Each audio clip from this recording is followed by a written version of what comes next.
Assalamualaikum warahmatullahi wabarakatuh.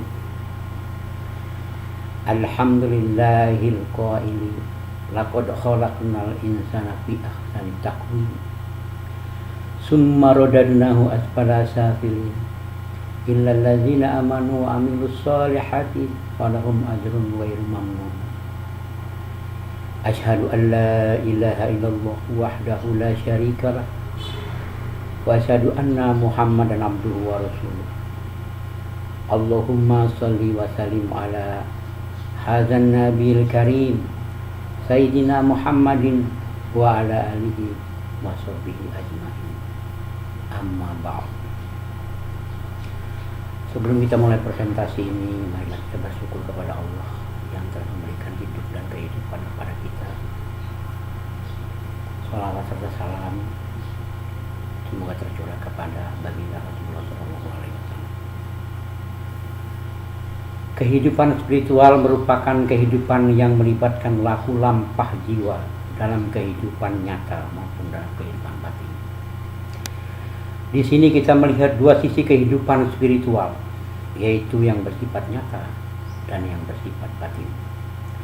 Laku lampah yang bersifat nyata terlihat dalam kehidupan kita sehari-hari, dan laku lampah batin hanya dirasakan insan yang bersangkutan saja, yang bentuknya dapat berupa keinginan, angan-angan, mimpi, program, rencana, kunjungan, dan lain-lain.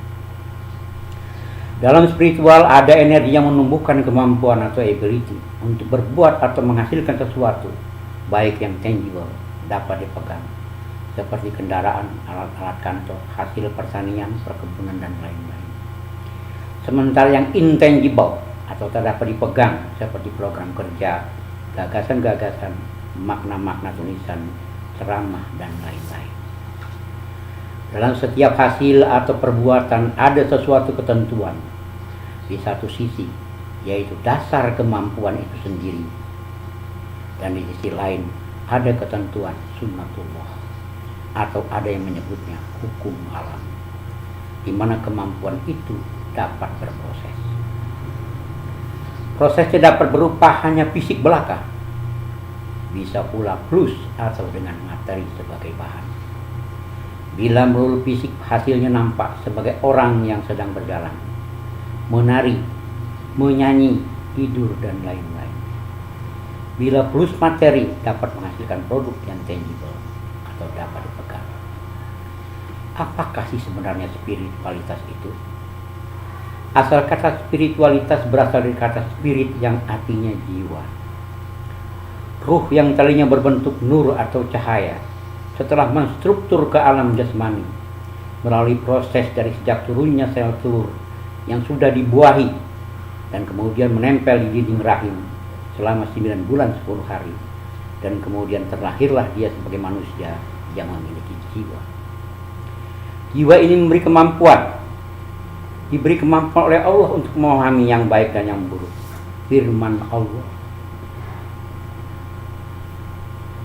فَأَلْهَمَهَا فُجُورَهَا وَتَقْوَاهَا قَدْ أَفْلَحَ مَنْ زَكَّاهَا وَقَدْ خَابَ مَنْ دَسَّاهَا. Artinya, maka Allah mengilhamkan kepada jiwa itu jalan kefasikan dan jalan ketakwaan. Sesungguhnya beruntunglah orang yang mensucikan jiwa itu, dan sesungguhnya merugilah orang yang mengotorinya. Surah 91 ayat 8-10. Dengan demikian ada orang-orang yang menjalani hidup penuh keberuntungan karena senantiasa mensucikan dirinya dengan banyak berbuat kebaikan, beristighfar, bahkan bertobat. Sementara ada pula orang-orang yang selalu mengotori jiwanya dengan perbuatan maksiat dan berlaku zalim kepada sesamanya. Dengan demikian, spiritualitas merupakan pengejauhan tahan atau perwujudan dari pengalaman manusia untuk menemukan dirinya yang utuh sebagai hamba Allah yang senantiasa mengabdi kepadanya. Di sini akan terasa adanya pengalaman spiritual dalam mengarungi kehidupan, baik dalam kesendirian maupun dalam kebersamaan. Dengan demikian, spiritualitas dalam Islam tidak memisahkan antara urusan duniawi dan urusan ukhrawi atau urusan agama. Kita terlahir ke dunia, maka akhirat itu ada sebagai konsekuensinya. Urusan dunia berhubung langsung dengan urusan akhirat.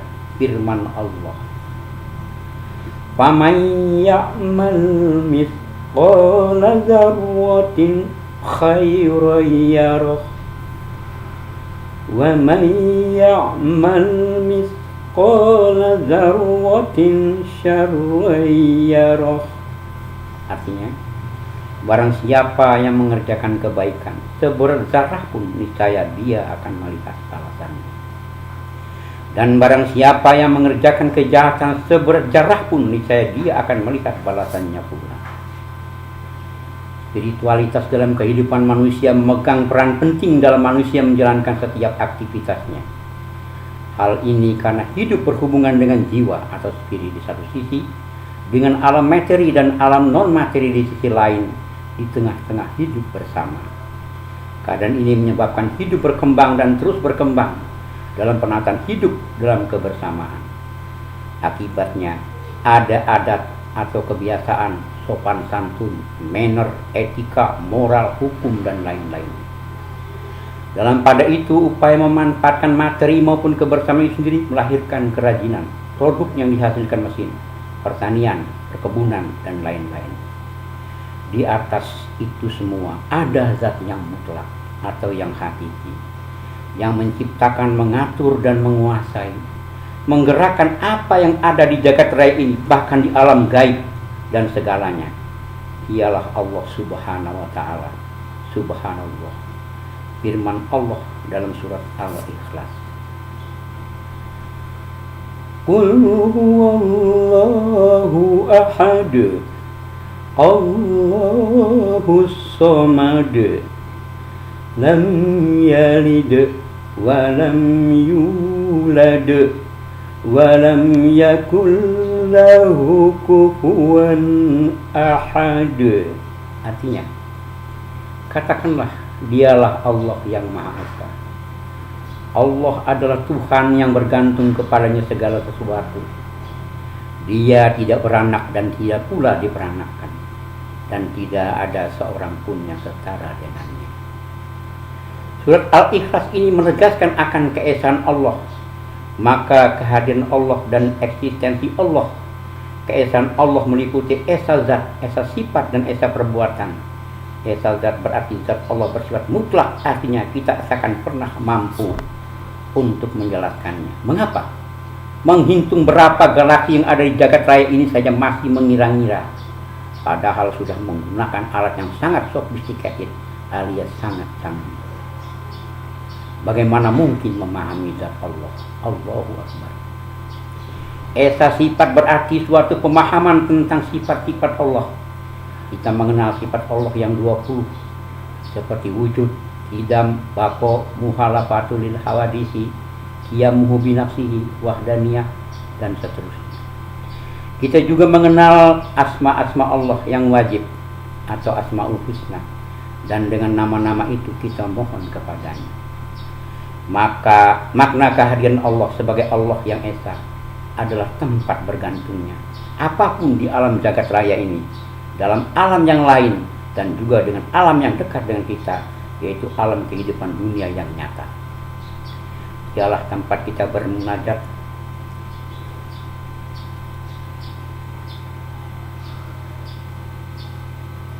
atau memohon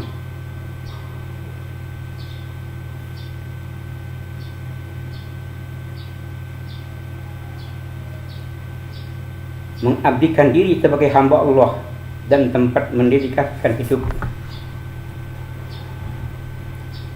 untuk menjadi hamba Allah yang dekat dengannya.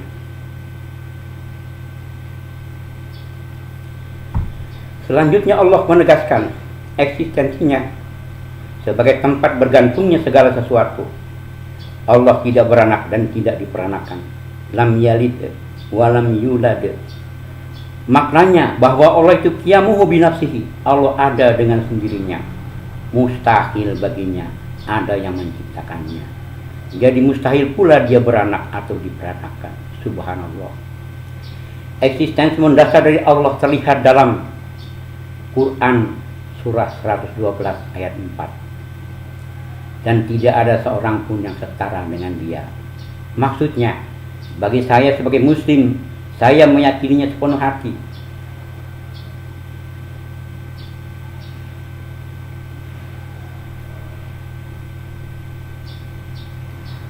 Karena Allah itu sungguh-sungguh ada, tanpa alasan apa. Seperti apa beliau, dia muhalafatul lil hawadis. Allah tidak serupa dengan makhluk ciptaannya. Di sini kita tidak akan membahas sifat 20 secara rinci. Lebihnya wallahu a'lam bishawab.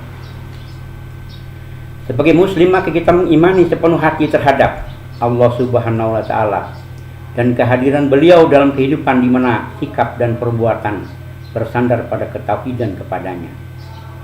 Malaikat Allah, kitab-kitab Allah yang diturunkan untuk manusia, rasul-rasul Allah, kehadiran hari kiamat, dan qadar baik dan buruk, semua berasal dari Allah. Keimanan ini mengisi relung hati dalam menjalani laku lampah ibadah dan hidup. Dengan keimanan yang teguh, berarti kita juga meneguhkan spiritualitas kita sebagai seorang mukmin. Keimanan yang tauhid merupakan inti atau hakikat kajian spiritualitas Islam. Dengan ketahuidan itu kita berupaya memperbaiki diri, termasuk mengupayakan meningkatkan keimanan dan ketakwaan kita pada Allah Subhanahu wa taala. Sungguh sangat dalam bila kita analisis sifat ketahuidan ini. Bayangkan amalan apapun baik bila amalan apapun baiknya bila tidak didasarkan ketauhidan hanya karena Allah, nilainya tak bermakna. Bila dikatakan nilainya tak bermakna, maksudnya amalan itu punya nilai tetapi tertutup oleh ketidaktauhidan. Bila dinalasi oleh iman tauhid, beramal hanya karena Allah, barulah memiliki nilai. Untuk hal ini akan dikaji dalam kajian yang lain nanti. Allah Maha Tahu, di samping itu juga Allah Maha Kuasa. Mari kita lihat konteks keduanya. Dalam surah Al-An'am, Allah Subhanahu wa taala berfirman, wa indahu mafatihul ghaibi la ya'lamuha illa huwa wa ya'lamu ma fil barri wal bahri wa ma tasqutu min waraqatin illa ya'lamuha wa la habbatin fi dhulumatil ardh wala rabbin wala yabisin illa fi kitabin mubin. Artinya, dan pada sisi Allah lah kunci-kunci semua yang gaib. Tidak ada yang mengetahuinya kecuali Dia sendiri. Dan Dia mengetahui apa yang di daratan dan di lautan. Dan tiada sehelai daun pun yang gugur, melainkan Dia mengetahuinya pula. Dan tidak jatuh sebutir biji pun dalam kegelapan bumi. Dan tidak sesuatu yang basah atau yang kering, melainkan tertulis dalam kitab yang nyata atau Lauh Mahfuz. Surat Al-An'am ayat 59. Bayangkan bila kekuasaan manusia, katakanlah seorang kepala negara atau kepala pemerintahan, dia takkan pernah tahu ada warganya yang sedang menahan lapar kecuali diberitahu. Tetapi Allah Subhanahu wa taala tahu ada seekor semut hitam yang lapar di malam gelap di batu hitam. Dia tuntun inting semut hitam itu menumkan makanannya sehingga kembali kenyang dan dapat meneruskan aktivitasnya kembali. Bukan itu saja, kekuasaan Allah meliputi segala sesuatu. Keyakinan seorang muslim yang penuh akan menambah keimanannya kepada Allah. yang meyakini bahwa azab Allah itu ada walau dia tidak melihatnya. Firman Allah, alladzina yakhshawna rabbahum bil ghaibi wa hum minas syati musfiqun. Artinya yaitu orang-orang yang takut akan azab Tuhan mereka sedang mereka tidak melihatnya, dan mereka merasa takut akan tibanya hari kiamat. Surat Al-Anbiya ayat 49. Apa sih yang mau disombongkan lagi? Baginya tak tinggal sedikit pun kesombongan pada dirinya, karena dia tahu betapa lemah, bodoh dan tak berdaya dirinya. Dia dapat melakukan segala sesuatu hanya karena kehendak Allah semata. Sebelum mengakhiri sesi ini, mari sama-sama kita renungkan firman Allah dalam surat Al-Lail ayat 17-21 yang spiritualitas banget. Wa sayujannabuhal atqa allazi yu'ti malahu yatazakka wa ma li ahadin indahu min ni'matin tujza illa ibtigha'a wajhi rabbihil a'la wa lasawfa yarda. Artinya, dan kelak akan dijauhkan orang yang paling takwa dari neraka itu, yang menafkahkan hartanya di jalan Allah untuk membersihkannya. Padahal tidak ada seorang pun memberikan suatu nikmat kepadanya yang harus dibalasnya, tetapi dia memberikan itu semata-mata karena mencari keridhaan Tuhannya yang maha tinggi. Dan kelak dia benar-benar mendapat kepuasan. Ayat-ayat tersebut akan dibahas pada sesi berikutnya. Wabillahi wal hidayah. Wassalamualaikum warahmatullahi wabarakatuh.